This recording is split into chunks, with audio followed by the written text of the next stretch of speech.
하나님의 말씀은 이사야 7장 1절에서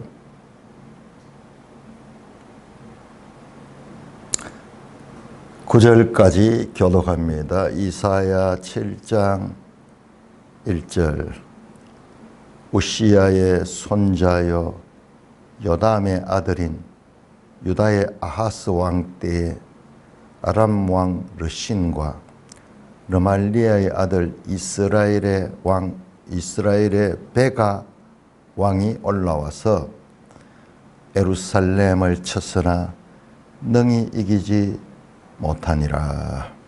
어떤 사람이 다윗의 집에 알려 이르되 아람이 에브라임과 동맹하였다 하였으므로 왕의 마음과 그의 백성의 마음이 숲이 바람에 흔들림같이 흔들렸더라. 그때 여호와께서 이사야에게 이르시되 너와 네 아들 쌀야숲은 윗못 수도 끝 세탁자의 밭 근처 큰 길에 나가 세탁자의 밭 큰 길에 나가서 아하스를 만나 그에게 이르기를 너는 상가며 조용하라. 르신과 아람과 르말리아의 아들이 심히 노할지라도 이들은 연기나는 두 부죽갱이 그루터기에 불과하니 두려워하지 말며 낙심하지 말라. 아람과 에브라임과 르말리아의 아들이 악한 꾀로 너를 대적하여 이르기를 우리가 올라가 유다를 쳐서 그것을 쓰러뜨리고 우리를 위하여 그것을 무너뜨리고 다그엘의 아들을 그 중에 세워 왕으로 삼자 하였으나 주 여호와의 말씀이 그 일은 서지 못하며 이루지 못하리라. 대저 아람의 머리는 다밀색이요 다밀색의 머리는 르신이며 65년 내에 에브라임이 패망하여 다시는 나라를 이루지 못할 것이며 에브라임의 머리는 사마리아요 사마리아의 머리는 르말리아의 아들이니라. 만일 너희가 굳게 믿지 아니하면 너희가 굳게 서지 못하리라 하시니라. 오 하나님 아버지 은혜를 감사합니다. 모든 이 말씀을 통하여 우리에게 말씀하시는 하나님의 뜻을 바르게 깨닫게 하여 주시옵소서. 예수님 이름으로 감사하며 기도드리옵나이다. 아멘.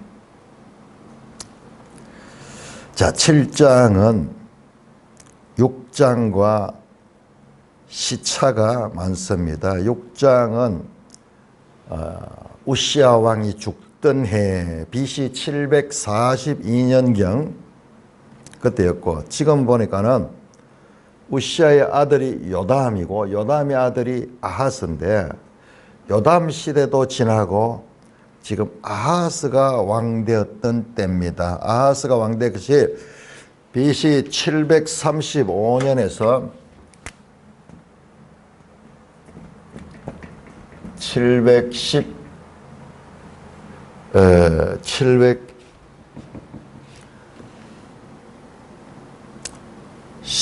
715년 그 다음에 이제 아하스죠. 요담, 우시야. 자, 우시야가 742년에 죽었습니다. 742년. BC죠. BC 742년에 죽었습니다.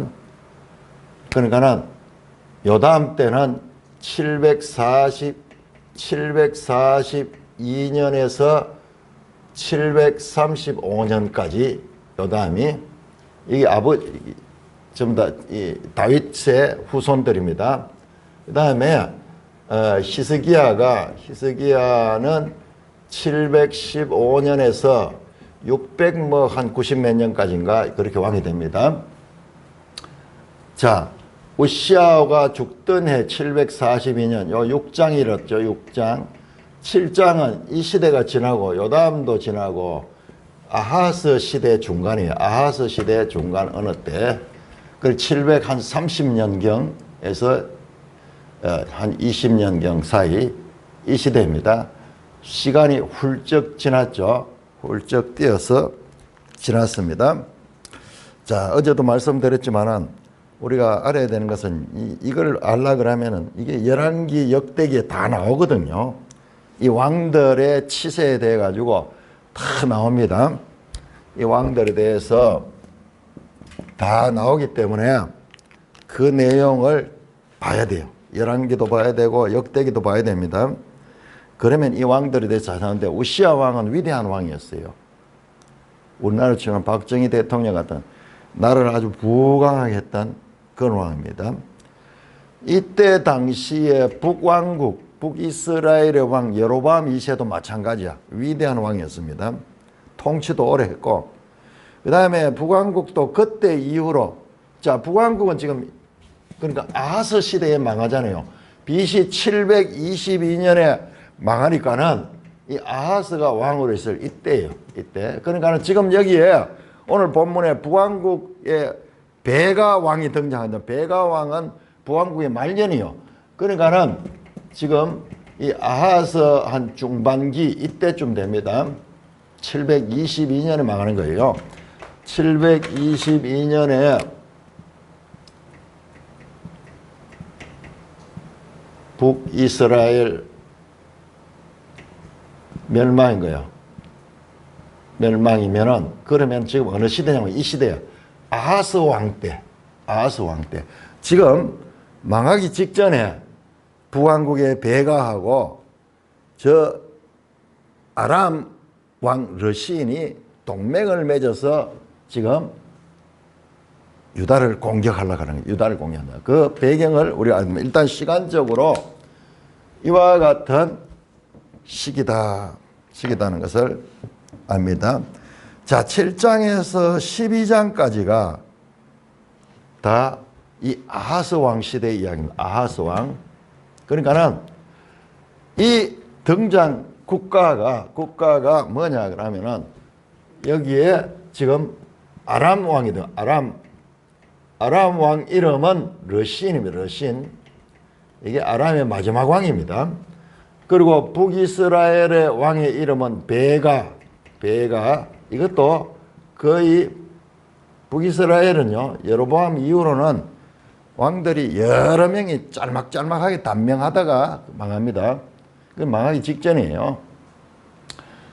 자, 이 아람 왕 러시는 아람의 이 마지막 왕이에요. 732년에 망합니다. 북왕국은 722년에 말이죠. 그러니까는 우리가 이제 역사를 위에서 보면은 지금 이 아람과 북이스라엘이 동맹을 맺어서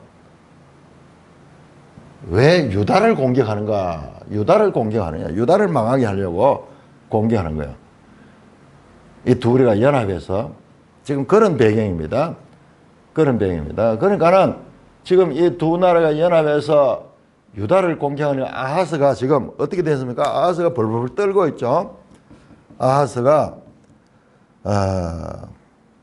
2절에 보니까는 어떤 사람이 다윗의 집에 알려 이르되 다윗의 집은 이 다윗 왕조니까는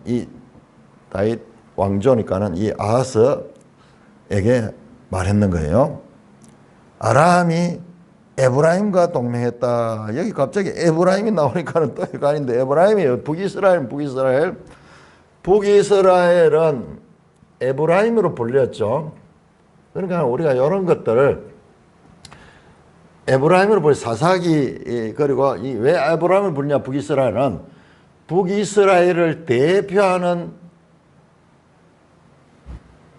지파가 에브라임 지파잖아요. 그러면은 남이스라엘이죠. 남이스라엘. 근데 남이스라엘이 안 하고 그냥 남유다라고 하죠. 유다. 이게 또 맞으면 유다도 지파 중에 하나잖아요. 지파냐. 그래 이런 식으로 불리고 있는 거예요. 이걸 알아야 됩니다. 남쪽도 여기에 뭐 베냐민 지파도 있고 뭐 시몬 지파도 있을 수 있는데 그냥 유다라고 유다. 그리고 북쪽은 에브라임을 부르는 게 대표 지파다. 그 지역의 대표 지파이기 때문에 이렇게 불렀다. 이런 것들을 우리가 이해를 못하면 이런 거 이제 사사기에 나오건 사사기 그리고 사무엘 상하에 보면 이미 나오거든요. 에브라임 지파가 아주 이 세력을 많이 가지잖아요. 그래서 북쪽을 대표하는 지파가 에브라임. 우리나라가 왜 대한민국이냐? 우리나라 이름 왜 대한민국이냐? 한이라는 말, 요 한, 과거에 삼한 시대, 마한, 진한, 변한, 그 한자를 딴 모양이에요. 그래서 계속 이래가지고 지금 고종 때는 대한 제국이라고, 그 다음에 지금 이승만 와서 대한민국, 민국은 주인이 이 제국은 왕이 다스리는 나라고 민국은 공화국이죠. 국민이 주인이 되는 나라다. 근데 한이라는 그 이름은 그대로 계속 이어가고 있는 한. 그래서 우리를 한국이라고 하기도 하죠. 한국이라고 하죠. 자, 그렇듯이 자, 북왕국은 에브라임이라고 남쪽은 이스라엘. 나라가 이제 분단됐을 때 아예 남이스라엘을 가지는 않았죠. 그냥 유다라고 그래버리죠. 우리 지금도 이스라엘을 이야기할 적에 유대인 이야기하는 것도 이런 배경들이 있습니다. 자, 그래서 아람이 에브라임과 동맹했다. 왜 동맹했겠어요? 유다를 공격하기 위해서 동맹했는 거예요. 그러니까 왕의 마음이 어떻게 됐습니까? 왕의 마음과 그의 백성의 마음이 숲이 바람의 흔들림같이 흔들렸다. 숲이 바람의 흔들림같이 흔들렸다. 벌벌벌벌 떨어지는 거예요. 근데 이거는요, 우리가 이 역사를 알아야지 이게 실감이 납니다. 왜 벌벌벌 떨었는가? 왜 벌벌벌 떨었는가? 자, 우리 역대하 28장을 한번 봅시다. 역대하 28장이 야하스 시대를 다루고 있습니다. 역대하, 역대상, 그리고 이 열왕기 상하, 이게 지금 왕들의 역사잖아요. 그래서 이중적으로 각 왕들 시대를 다 다스리기 때문에 이 선지자 이사야서 7장에서 12장을 읽으려고 하면 이 배경을 모르면은 제대로 이해할 수 없어요. 자, 역대하 27장 보면 유다왕 요담 시대 나오죠. 요담 시대. 16년 동안 다스렸다. 16년 동안. 거의 16년 동안 다스렸다. 그리 나오죠. 그런데 이제 28장이면 아하스가 왕위에 오를 때 나이 20세라 그 에루살렘에서 16년 동안 다스렸다 그러네요. 요 16년 조금 넘는 것 같은데. 자만 이 요담의 이 연도는 차이 나는 게요. 우시야 왕의 말년에 우시야가 나병이 걸렸잖아요. 그래서 그 아들 요담과 공동 통치를 해서 그런 시간이 포함이 돼서 이게 딱 떨어지지 않습니다. 자, 28장에 보시면요. 28장에 여러분 보세요. 이 아하스가 악한 왕이었어요. 그래서 3절에 보니까는 또 흰놈의 골짜기에서 분향하며 여호와께서 이스라엘 자손 앞에서 쫓아내신 이방 사람들의 가정한 일을 본받아 가나안 사람들을 본받았단 말이죠. 쫓아내는 그 가나안 사람을 본받아가지고 그의 자녀들을 불사르고 또 산당과 작은 산 위에 모든 푸른 나무 아래 제사를 드린 분이었다. 이야, 이 보세요. 이 아하스가요. 자기 자녀들을 이 제물로 몰렉 신에게 불태워 드리는 그런 짓을 했는 거예요. 자녀 드리는 거 하나가 아니네요. 2절에 보니까는 바알의 우상을 부어 만들고 흰놈의 골짜기에서 분향하고 이 흰놈의 골짜기에서 몰렉 신 거기에 많이 숭배가 있었거든요. 어린아이를 불태워 가지고 신께 바치는. 상상할 수 없는 인간이죠. 자, 그래서 5절에 보세요. 그러므로 하나님이 그의 하나님 여호와께서 그를 아람 왕의 손에 넘겼다. 그들이 쳐서 심히 많은 무리를 사로잡아 다메섹으로 갔으며, 하나님이 지금 이 국제 정세를 하나님 이용하는 거예요. 그래 지금 이 사건 전에 초창기에 이보다 좀 더 초반기에 아람이 공격해가지고 심히 많은 무리를 사로잡아 다메섹으로 가면, 저 바벨론 포로, 아수르 포로 전에 다메섹 포로가 있었는데, 다메섹 포로. 또 이스라엘 왕의 손에. 자, 그 다음에는 이스라엘 왕의 손에. 자, 북이스라엘과 하나님이 아람을 사용해서 유다를 징계하고, 그 다음에 또 북이스라엘을 사용해서 유다를 징계하는, 양쪽으로 징계하고. 또 이스라엘 왕의 손에서 그가 쳐서 크게 살육하였으니, 왜 그랬는가? 하나님이 왜 아람을 들어가지고 이 유다를 치고 그 다음에 북이스라엘 들어서 유다를 치는가? 이는 그의 조상들의 하나님 여호와를 버렸습니다. 르말리아의 아들 베가가 유다에서 하루 동안에, 르말리아의 아들 베가 오늘 등장하는 인물이잖아요. 이게 누구냐 그러면 북왕국의 왕입니다. 북왕국 왕. 베가 아버지가 르말리아야. 그래서 계속 르말리아인데, 베가 어떻게 했으면 보세요. 유다에서 하루 동안에 용사 12만 명을 죽였다. 와. 그 다음에 에브라임의 용사 시그리는 왕의 아들 마시아와 국내 대신 아스람과 총리 대신 엘가나를 죽였다.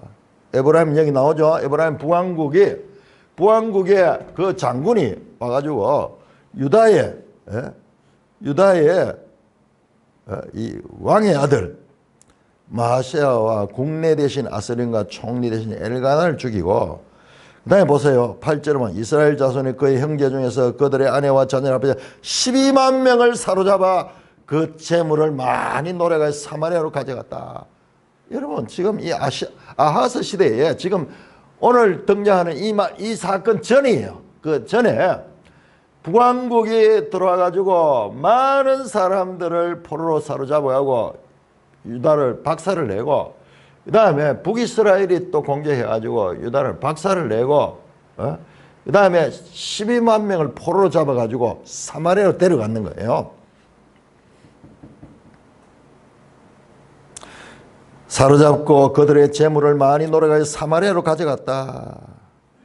자, 그 뒤에 이제 선지자 이야기 나오는데, 이 선지자 오데시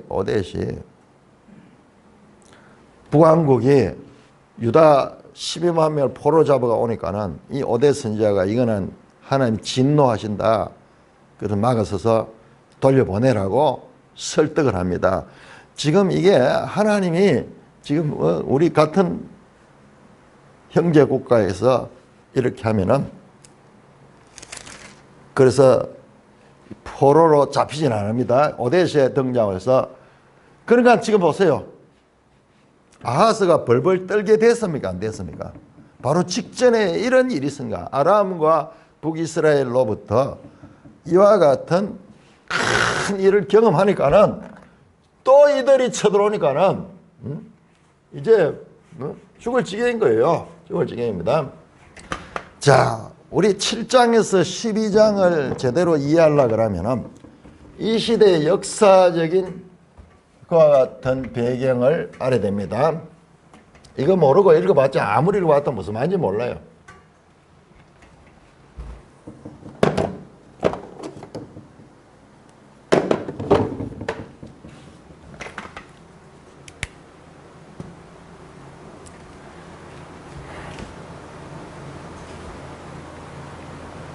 자, 이게 지중해입니다. 지중해. 자, 그러면 이쪽이 어디입니까? 애굽이죠. 애굽이고, 그 다음에 이제 여기가 갈릴리, 여기가 사해입니다. 사해. 그러니까 여기가 유다죠. 유다. 그 다음에 북쪽이 이스라엘이죠. 에브라임이라고 하 에브라임. 자, 여기가 어디냐가, 여기가 아람이, 아람. 여기가 다메섹이, 다메섹. 아람의 수도가 다메섹입니다. 유다의 수도는 예루살렘이고 북이스라엘의 수도는 사마리아죠. 사마리아인데, 자, 이렇게 평화롭게 그냥 이웃에서 이렇게 살았는데, 여기는 왜 나라가 없느냐 그러면, 여기는 광야 지역입니다. 광야 지역. 광야 지역. 사람이 살 수 없는 곳이에요. 그래서 여기에 이제 이 두 강이 있죠. 두 강. 그래서 여기를 갖다 메소포타미아가, 메소포타미아, 메소하는 게 가운데 있다. 포타미아가 강입니다. 강. 강 사이에 여기에 비옥한 땅이 있는 거예요. 그래서 인류 문명의 발상지잖아요. 여기가 메소포타미아 문명. 위로 있는 바다 강이 뭡니까? 티그리스. 아래 있는 강이 유프라테스. 인류 문명의 발상지입니다. 얘가 인류 문명의 발상지입니다. 그래서 성경이 쪽쪽을, 아브라함의 고향이 원래 여기잖아요. 여기에. 여기에서 하나님께서 불러가 아브라함을 이렇게 불러냈잖아요. 애굽 있죠. 인류 문명의 발상지 가운데 하나입니다. 나일 문명, 나일강 문명, 메소포타미아 문명, 인더스 문명, 황하 문명 뭐 이런데, 황하는 훨씬 후에예요. 그러니까 여기가 인류의 발상지입니다. 자, 그런데 BC 900년경부터 이때까지 없는 그런 세계사적인 움직임이 등장하기 시작합니다. 뭐냐 하면 그게 제국주의.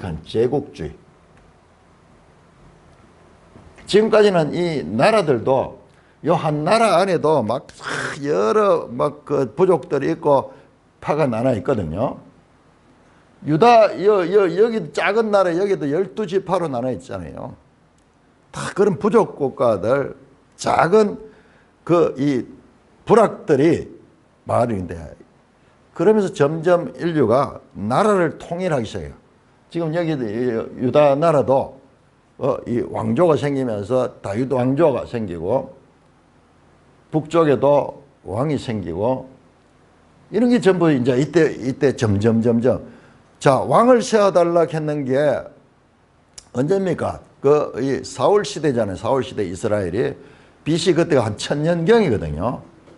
이제 개별 국가가 서고 나니까는 그 국가들 가운데 힘 있는 자들이 이웃 나라를 정복하기 시작해요. 이웃 나라를 정복해서 그 나라, 자기 욕심을 합쳐가지고 큰 나라를 만들어가 세계를 자기가 통치하려고 하는 소위 이 보편주의,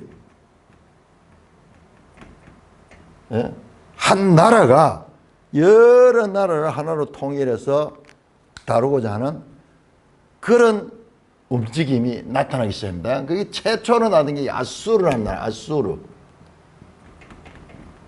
아시리아 하나죠. 그 아수르가 어디냐 그러면, 아수르의 본거지가 이쪽입니다. 티그리스 강 이쪽이. 넓은 땅을 차지했죠. 자, 그 다음에 그러니까는 이 아래가 뭐가 있느냐, 이게 바벨론. 자, 이쪽이 어디입니까? 이쪽이 오늘날 이란 바사죠. 바사 이렇게 바사. 이때 엘람 바사 뭐 이런 지역입니다. 그러니까 인류 문명의 발상지가 이 메소포타미아 이 강 사이에서 나왔거든요. 그러니까 먼저 이런 나라들보다도 이 아수르가 점점 세력을 가지면서, 아수르의 목표가 뭐냐 그러면, 아수르가 세계를 통일하려고 하면은 이 애굽을 정복해야 돼. 애굽은 이게 아프리카 지역에 따로 떨어져 있어 가지고 남의 지배를 받기가 어렵게 되는 거야. 아주 독립되게 거기에서 큰 나라를 형성하고 있는 거예요. 그러니까 여기가 또 딴 나라를 정복하려고 해도 어려워요. 지리적으로. 그런데 이 큰 문명을 가는데 이쪽 메소포타미아의 이 강대국들이 자기들의 세계를 정복하고자 하는 그들의 욕심을 채우기 위해서는 이 애굽을 정복해야 되냐. 그러니까 이렇게 바로 가면 좋은데 이쪽에는 사람이 가지 못하는 그런 길이에요. 광야 길이에요. 그러니까 이 길을 통해 가지고 애굽을 정복해요. 그러니까 아시리아의 남하 정책의 목표는요, 애굽을 정복하는 거예요. 애굽을 정복합니다. 자, 그러려 보니까 이 아수르가 점점 힘을 가지면서 그들의 오랜 수건 사업인 애굽을 정복하기 위해서는 이 아람과 이 길목, 이 길을 통과해야 돼요. 그러니까 먼저 이들을 정복해야지 여기에 갈 수 있는 거야. 목표는 여기가 아니야. 이거는 가는 길에 있는 그런 나라들입니다. 자, 그래서 아시리아가 점점 이제 큰 제국을 이루니까는 아람과 이 이스라엘, 유다 마찬가지로 전부 벌벌 떨게 되는 거예요. 그런데 이 아람이 제법 큰 나라예요. 제법 큰 나라입니다. 그래서 아람이 아수르가 이렇게 진출하는 것을 막고자 해서 어떻게 하냐. 북이스라엘과 동맹을 맺어가 이 둘이가 아수르가 자기들을 지배하지 못하도록 힘을 합쳐 대항했는 거예요. 그러면서 유다도 동일하게 이 반아수르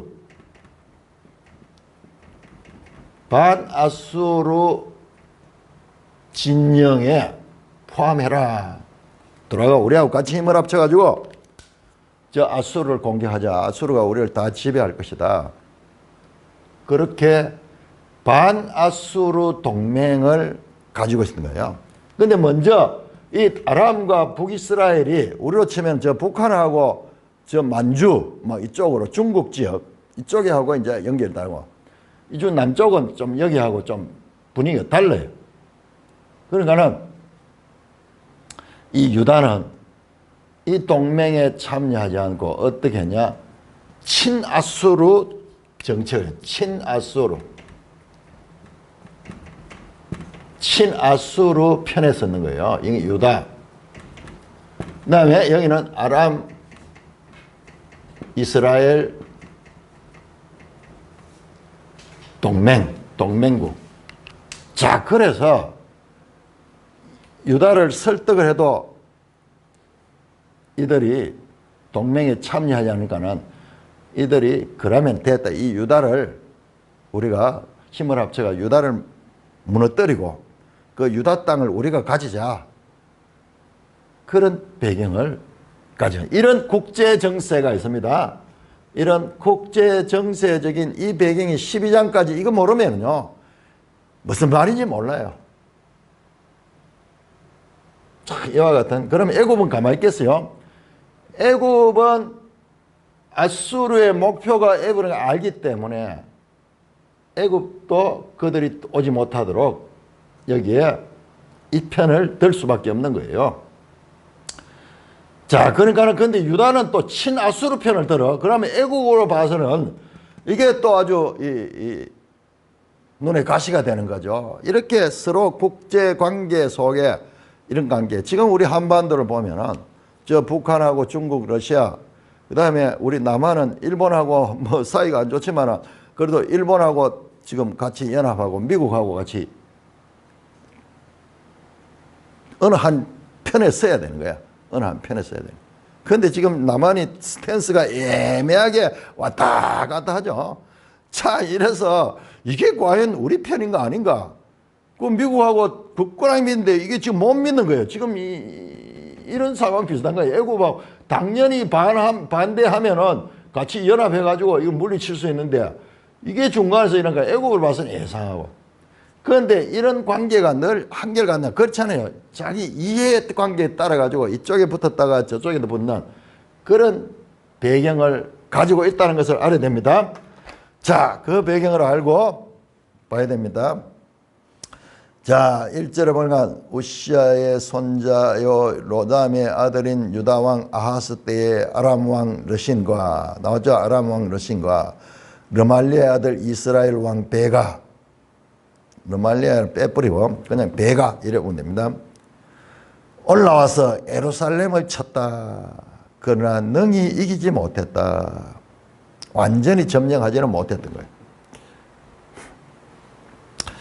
그래서 이게 이제 먼저 일어났던 사건. 제가 아까 이 역대기에 나왔던 그때 그 사건을 가리켜요. 그때 와서 막 두 나라가 다 공격해서 먼저 이기지 못했지만은 이제 다시 2절에 보니까 어떤 사람이 다윗 집에 알려야 아람이 에브라임과 동맹했다. 앞에서 공격할 때는 아람 따로 에브라임 따로 했잖아요. 그런데 이번에는 이 두 나라가 동맹을 해서 칠락을 하니까는 요아스의 심정이 어떻겠어요? 그래서 왕의 마음과 그의 백성의 마음이 숲이 바람에 흔들림 같이 흔들렸다. 두려움에 가득 차죠. 그때 여호와께서 이사야에게 이르시되 너와 네 아들 스알야숲은 윗못 수도 끝 세탁자의 밭 큰 길에 가서 아하스를 만나라. 자, 여기에서 이사야서를 이제 크게 봐야 됩니다. 크게 보는 것을 들어갑니다. 그러니까 이 성경 공부랑 하는 게 이게 보통 일이 아니에요. 자, 제가 앞에서 7장에서 12장이 한 배경을 가지고 있다 그러죠. 이게 아하스 왕 때입니다. 아하스. 그런데 36장에서 39장에 가면요, 이와 지금 상황은 똑같아요. 아수르, 그 다음에 이런 국제관계 가운데서 국제관계 있다. 이때는 히스기야 왕, 히스기야. 자, 요 두 사건은 지금 오늘 이 나오는 것도 보세요. 산문체로 되어 있죠. 산문체로. 그냥 이야기체로 되어 있잖아요. 앞에 보세요. 앞에 내용들 전부 시적으로 돼요. 시적으로. 그리고 막 시간 순서도 막 멀리 먼 미래를 예언했다가 그 다음에 현재를 봤다가 막 그 축복하는 그런 말씀이 있다가 막 징계하는 말씀이 나오고 시적으로 감정의 기복이 심해서 무슨 줄거리를 잡을 수가 없어. 그런데 이런 내용은 역사적 배경을 가지고 나오죠. 요 7장에서 12장까지 아하스 왕, 36장에서 39장은 히스기야 왕 때인데 장소도 똑같아요. 자, 한번 보세요. 자, 방금 나왔죠. 어디에서 왕을 만났습니까? 3절에 보니까는 윗못 수도 끝 세탁자의 밭 큰 길. 윗못 수도 끝 세탁자의 밭 큰 길. 그 나오죠. 자, 36장 한꺼번에 36장 이사야 36장 2절을 보시면은 똑같이 시작할 때 이 장소에 시작합니다. 36장 2절에 보면은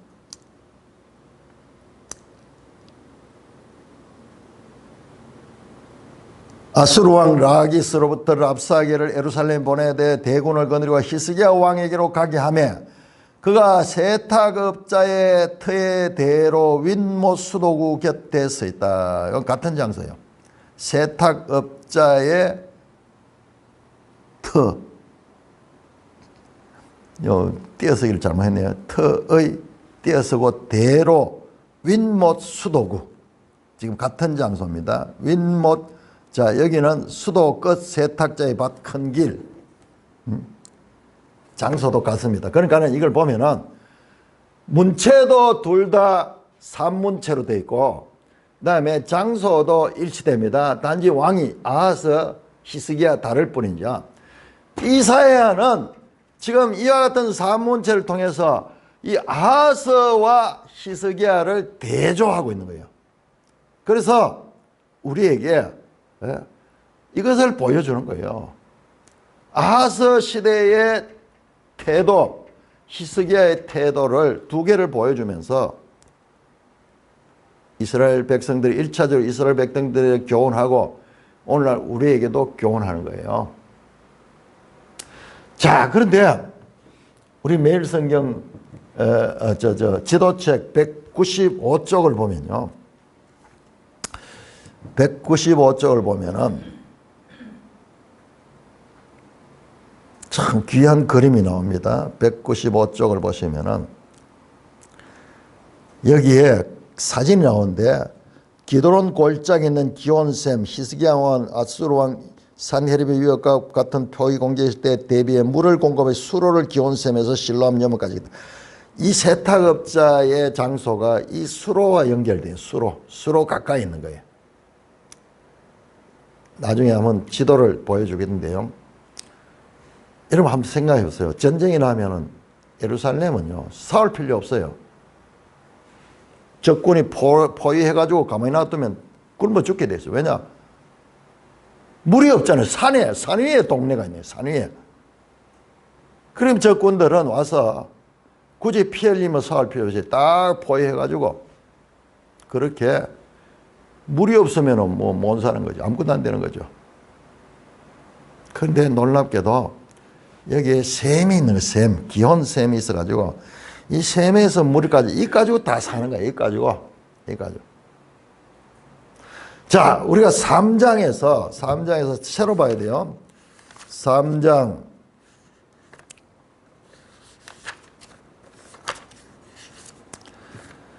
2절을 보면요. 3장에서 보라 주 여호와께서 예루살렘과 유다가 의뢰하며 의지하는 것을 제하여 버리되 곧 그가 의지하는 모든 양식과 그가 의지하는 모든 물 칼적에 이 물은 우리가 잘 이해가 안 되죠. 뭐 양식은 뭐 이해되지만은 물은 우리는 뭐 어디 가도 물이 있잖아요. 근데 이스라엘은 우리가 달라요. 또 이 산이야. 물이 없어. 그러니까 그들이 그 물을 이 수로를 파가지고 샘을 잘 관리를 해가지고 이 물을 공급받는 거예요. 그러니까 얼마나 귀하겠어요. 여러분 물이 없으면 뭐 아무것도 안 되잖아요. 양식이고 뭐고 아무것도 없잖아요. 그래서 그들에게 있는 이 물에 대한 이 수로, 이 샘에 대한 이 관리, 샘에 대한 기대는요, 이 생명줄이에요, 생명줄. 그래서 성경에 우리 생명샘 또는 생명수 이야기하는 게 우린 잘 못 느껴요. 우리는 가면 물이 너무 흔하니까. 지금 왕이 왜 지금 이 큰 수도 끝 세탁자의 밭은 이게 이제 옷을 만들기나 이러면요, 먼저 이 세탁자 여기 가서 그러니까 이건 마시는 물이 아니니까요. 물이 있는 데서 이걸 따로 빼가지고 세탁할 수 있는 그 물은 다 전 국민이 뭐에도 식수기 때문에 그 수로에도 하면 안 되겠죠. 따로 물을 빼돌려가지고 세탁할 수 있는 국가적인 세탁이에요. 이 국가적인 세탁은 좀 이상한데 옷을 만들면요. 옷감이 뻐덕뻐덕해서 그냥 입지를 못합니다. 그런 것을 이 물에 가지고 물에 담가가지고 쫙 천을 그렇게 해서 천을 부드럽게 하는 그런 작업을 하고 그다음에 그게 옷감으로 제대로 사용될 수 있는 거예요. 그래서 이게 빨래하는 그런 장소보다도 천 이 의복들을 만드는 천 같은 거 이걸 관리하고 그것을 다루는 그런 장소입니다. 그러니까 장소도 커야 되겠죠. 길도 넓어야 되겠고. 자, 그 장소로 하나님께서 아들을 데리고 이사야에게 세탁자의 밭 큰 길에 가면은 아하스를 만날 수 있다. 아하스 왕을 만나라. 그렇게 말합니다. 자, 그 백성들이 왕을 함부로 만날 수 있습니까? 그래서 많은 학자들이 이사야는 왕족일 것이다 하는 이유가 바로 여기 있는 거예요. 왕을 함부로 만날 수 있는 그런 입장입니다. 그런데 그냥 가는 것이 아니고 너와 네 아들을 데리고 가라. 아들이 스알 야숲이에요. 스알 야숲을 데리고 가라. 자, 이 이름이 아주 중요합니다. 스알 야숲.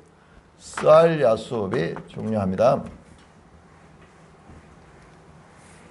자, 하나님께서는 이사야에게요, 이 사역들을 맡기면서 참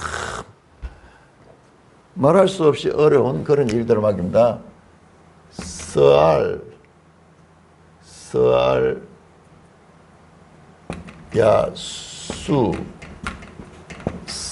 야숲 하는 게 수북하는 거는 돌아오다.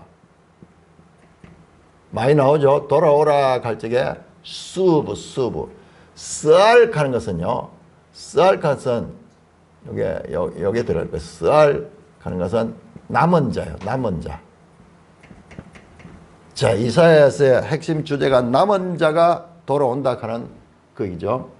이스라엘 백성 전체가 아니고 그 가운데 그 나무가 베일지라도 그 그루터기에서 거룩한 씨가 나온다 그러죠. 그때 그 남은 자. 쓰알 야수브 남은 자는 돌아온다라는 말이 이름이 이게 쓰알 야수브예요. 쓰알 야수브.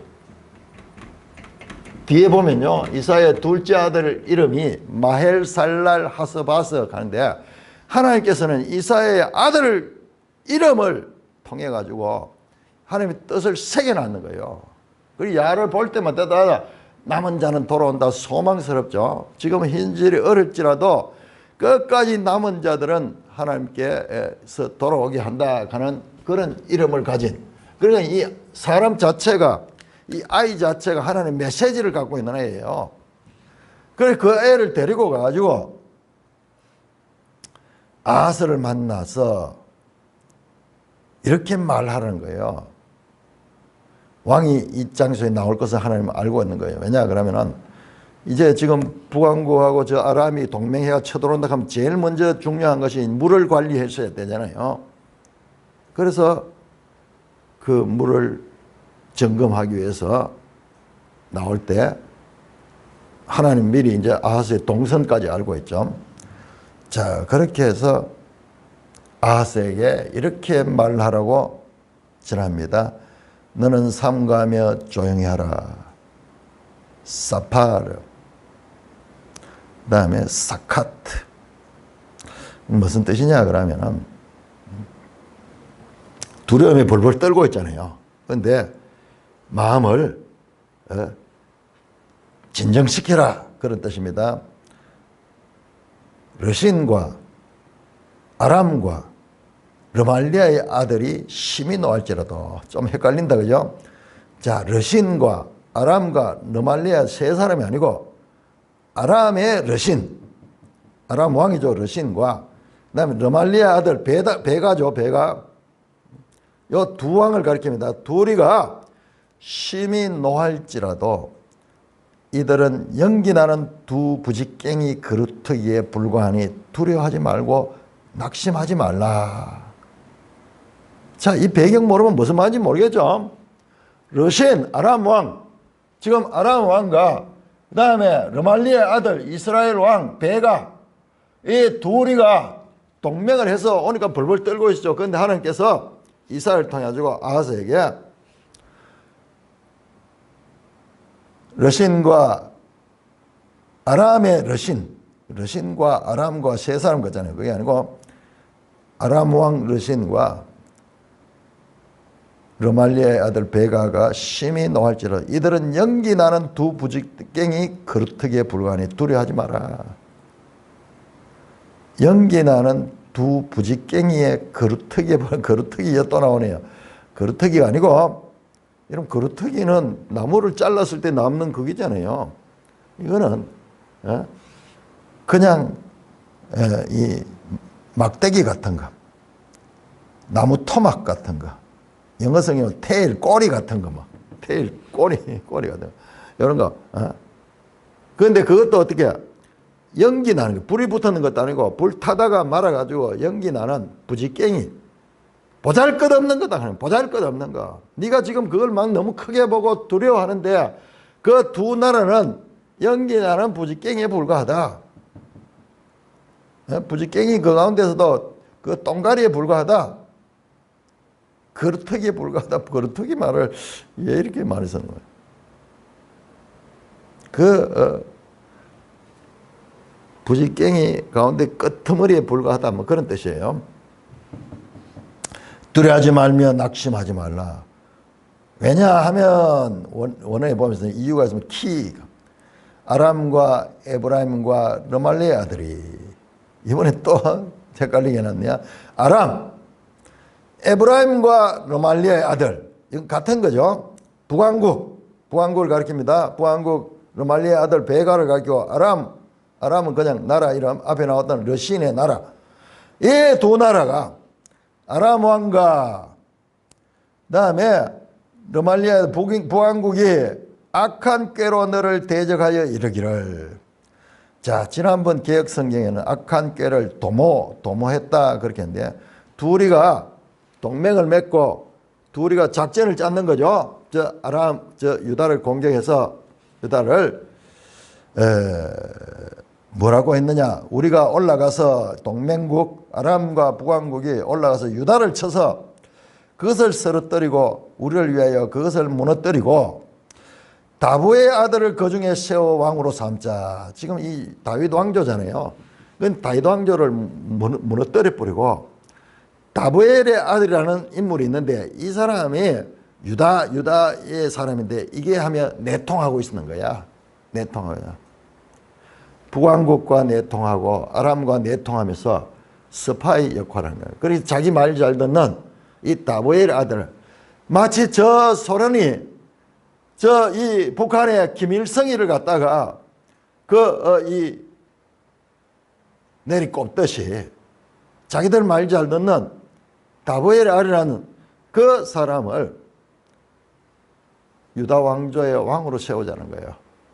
야, 하나님이 이 다윗 왕조를 세워가지고 이거는 하나님의 구속사가 이어지는 건데 이 둘이가 자기들이 무슨 일을 하는지도 모르고 자기들 마음대로 다윗 왕조를 끊어버리고 아하스로 인해 가지고 다윗 왕조는 이제 끝이 나고 그 다음에 다보엘의 왕조. 그럼 북왕국은 그랬거든요. 힘 있는 놈이 계속 왕조가 바뀌었거든요. 그렇게 세우자. 그렇게 계획을 짜고 하면 다보엘의 아들이라는 한 사람이겠어요. 그 다보의 아들을 왕으로 옹립하는 그 유다 안에 배반자들이 무리가 있는 거예요. 지금 우리가 우리나라 정치를 보니까는 참 그렇지 않습니까? 미국에도 마찬가지요. 공화당 안에도 이 민주당과 내통하는 사람들이 있어요.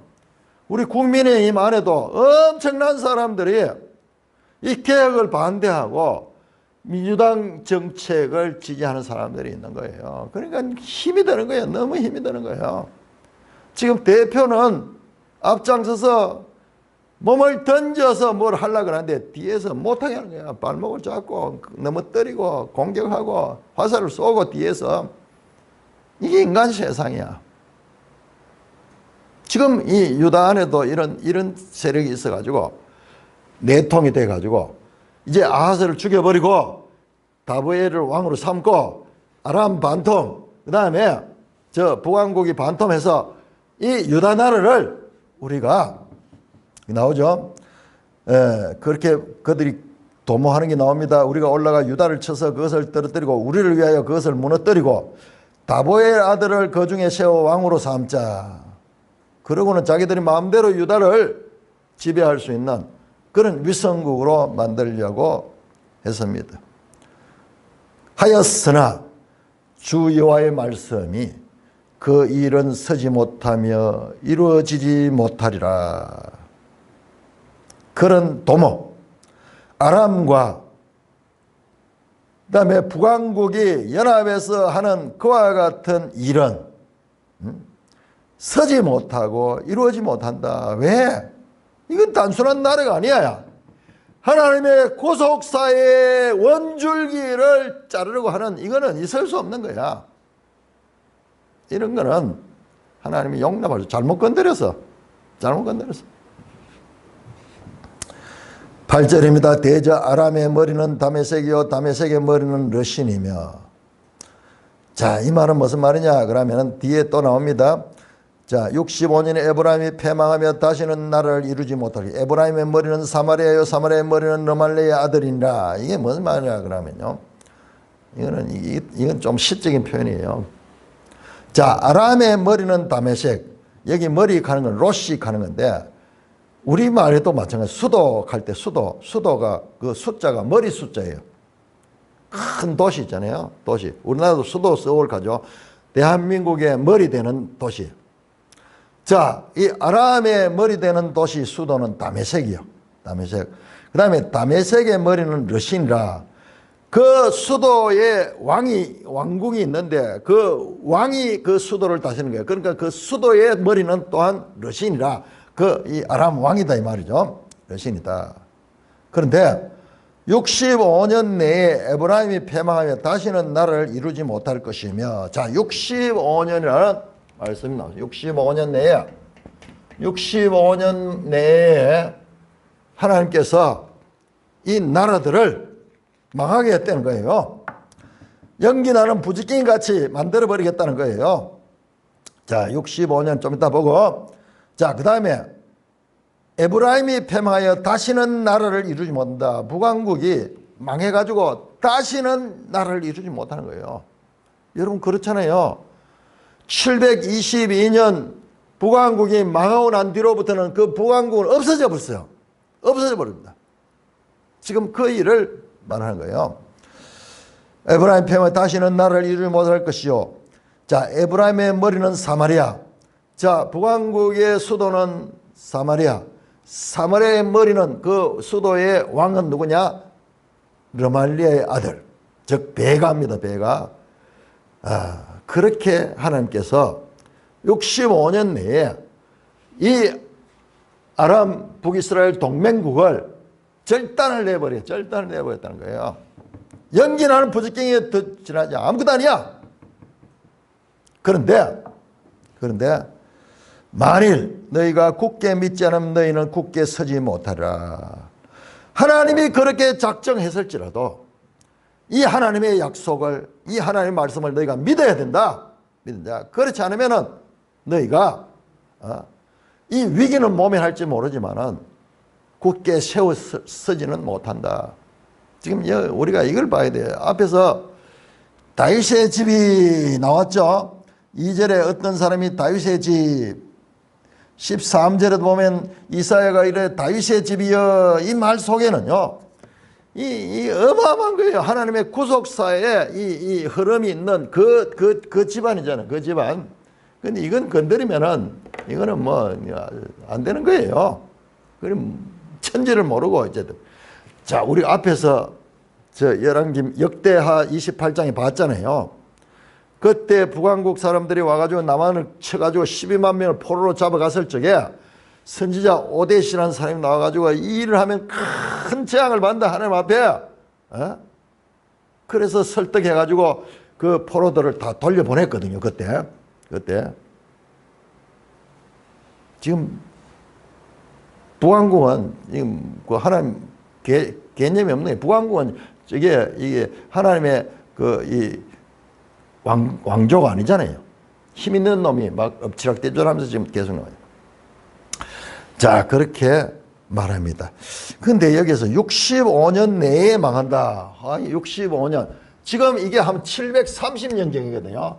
730에서 20년경인데 여기에서 65년 되려고 그러면은 670년 이 정도 돼야 되는데 65년 되려고 하면 65년. 근데 사실상은 불과 얼마 있지 않아서 요로부터 한 2회 후에 아람이 망합니다. 732년. 곧 아람 먼저 망합니다. 그 다음에 북왕국은 BC 722년에 망합니다. 자, 그래서 이 말씀대로 이 두 나라가 완전히 망합니다. 자, 이 732년에 아람은 나라가 없어집니다. 북왕국도 마찬가지요. 이 둘이가 동맹을 했는데 참 잘못했어. 자, 우리 지도책 한번 보겠습니다. 지도책 186쪽 보세요. 186쪽. 보세요. 아람 다메섹의 역대왕 쭉 나오죠. 제일 끝에 르신 나오죠. 르신. 보세요. 그게 설명을 보면은 르신은 BC 730년 아수르 손에 살해된다. 아람 다메섹 왕국의 마지막 왕. 끝나버렸죠. 자, 그 다음에 181쪽 한번 볼까요? 181쪽 북왕국 역사는 북왕국 북이스라엘 쭉 왕조 나왔다가 지금 누굽니까? 베가죠. 베가 밑에서 두 번째네요. 바로 망하기 직전 왕이네요.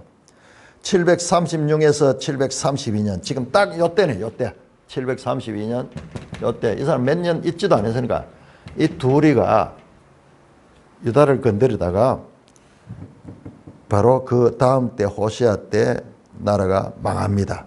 두 나라는 없어져 버려. 역사 가운데 없어져 버려. 역사 가운데 없어져 버리는. 그런데 이게 불과 이게 10년 남짓이거든요. 10년에서 요거는 한 2년 만에 그 아람은 망했고 북왕국은 한 2, 3년 그 후에 망했는데 왜 65년 내에 이렇게 길게 잡았을까? 이게 난제였어요. 이 해석이 참 난제였는데 이것이 최근에 풀어졌습니다.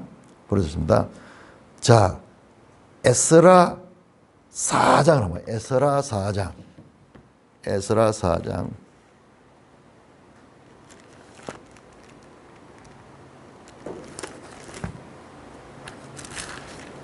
에스라 4장 보면은 에스라 4장 2절.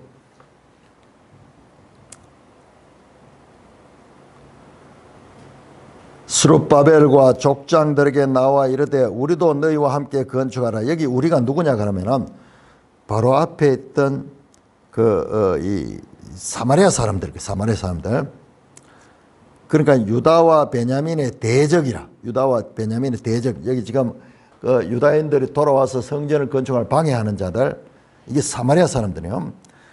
그럼 그들이 뭐라고 말해요? 스룹바벨과 족장들에게 나와 이르되 우리도 너희와 같이 건축하게라. 우리도 너희와 같이 너희 하나님을 찾노라. 아수르 왕 에살하돈이 우리를 이리로 오게 한 날부터 우리가 하나님께 제사를 드린다. 아수르 왕 에살하돈이 우리를 이리로 오게 했다. 이 말은요. 어떻게 됩니까? 이 북왕국이 망하고 사마리아는 이 아수르 왕이 어떻게 하면 사마리아 땅에는 이방 나라 사람들, 저 아수르 사람들을 다 와가지고 여기 이주시켰거든요. 그래서 사마리아는 유대인들이 아니에요. 이주민들이에요. 그 사람들이 아수르 왕 에살하돈이 우리를 이리로 오게 한 날부터 우리가 하나님께 제사를. 이 사마리아에 이 722년에 북왕국이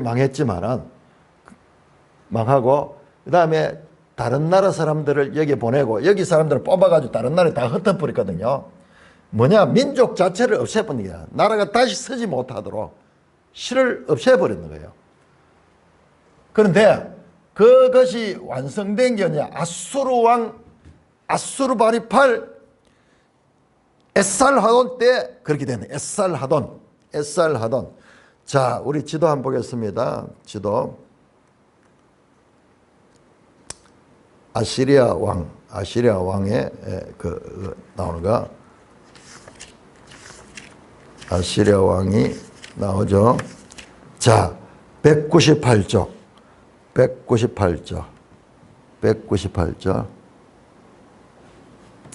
야, 여러분 보세요. 너무 놀라워요. 에살하돈 왕 나오죠. 에살하돈 왕이 언제입니까? BC 681년에서 669년. 이때 아수르 왕이에요. 망하기는 그 사르곤 2세 때, 그 다음에 바로 앞에 나오는 산헤립 때 망했거든요. 예? 아니지, 산헤립 위에 사르곤 2세. 살만에셀 5세하고 사르곤 2세 때 망했거든요. 요 두 분이 보세요. 살만에셀이 죽고 사르곤 2세가 바로 완전 722년 이스라엘이 망했는 때, 그때죠. 자, 그로부터 한 65년 후 에살하돈 왕 때 이주가 다 되는 이주가. 그래서 이 나라 자체에 다른 나라 사람들이 다 왔는 거예요. 다른 나라 사람들 사는 거예요. 그래서 이스라엘이 역사 가운데 완전히 지어진 것은 65년 후에. 그러니까 이게 난제였거든요. 2, 3년 후에 망하는데 왜 65년 켰는가 이게. 애살 하던 왕 때에 완전히 이방 사람들을 탁 해서 이제 이 북왕국 자체가 나라조차가 없어지도록 그렇게 만드는 것은 그때를. 그러니까 뭐라고 되어 있습니까? 나라가 패망한다. 다시는 나라를 이루지 못한다. 다시는 나라를 이룬다. 보통 나라는 망해도 다시 뭐 일어나고 이러는데 그게 없는 게 아니라 나라 자체가 없어져 버립니다. 그러나 굳게 믿어라. 자, 이렇게 아하스에게 이사야를 보내가지고 하나님께서 하나님의 뜻을 말씀합니다. 그러나 이 아하스는 이 말씀에 어떻게 반응할까요? 나중에 히스기야와 대조되는 거예요. 이건 불신이에요, 불신. 믿지 않습니다. 히스기야는 믿습니다. 그래서 이 두 사례, 사실상 보면 아버지와 아들 때인데 극명하게 차이 나는 이 두 사례를 그림처럼 탁 저 멀리 떨어져 있고 있지만은 그걸 통해서 하나님께서 우리에게 하나의 모형적인 교훈을 베풀고 있는 것입니다. 자, 오늘은 이 7장부터 12장까지는 이 배경을 모르면은 무슨 말인지 이해 못 합니다. 그냥 이 배경을 알고 이렇게 하면 계속해서 이 부분은 시간이 좀 걸립니다. 찬송가 419장입니다.